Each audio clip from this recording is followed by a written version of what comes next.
everybody. I hope you all enjoyed our last session with meatball making from last week. We had a good time for those of you who were able to join.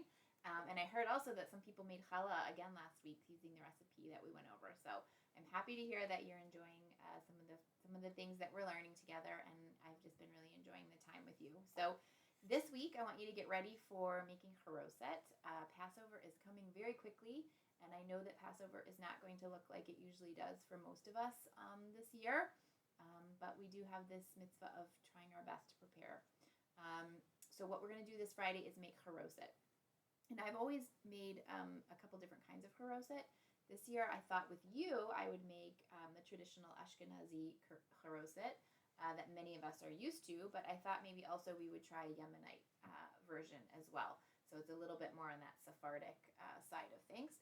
So you're going to definitely want to have a food processor for both of those recipes. It's going to be really important, and it's going to save your hand in your chopping.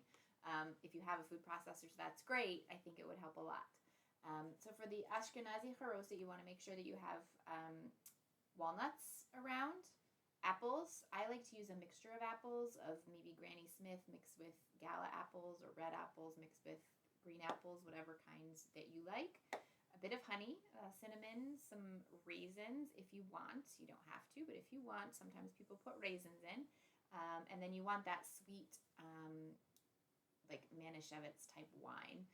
If you don't want to use wine, you can always use just regular Kedem grape juice, that sweet grape juice. So for the Yemenite charoset, though, you're going to want to have some dates around, dried dates, dried figs.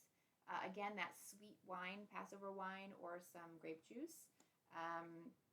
A little bit of ginger, a little bit of coriander. We're actually going to put cayenne pepper in.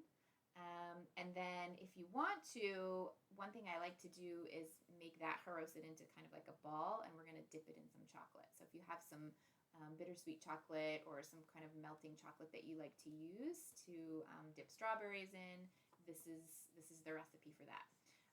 So we're going to meet again Friday. This time I think we're going to try 11 a.m. Friday morning. To make charoset to get ready for our seders. If you are able to make extra and willing to maybe drop it to people who don't have, that's always great. I would tell you that I usually use about 2 bags of apples because I make so much of it. This year we probably don't need quite as much. But if you're planning to just make a smaller batch, you probably want to have, about probably half a dozen apples to make the traditional Ashkenazi charoset. So if you have questions, let me know, and I look forward to seeing you all on Friday. We'll post this video with a list of the ingredients, and look forward to seeing you. Okay, thanks. Take care.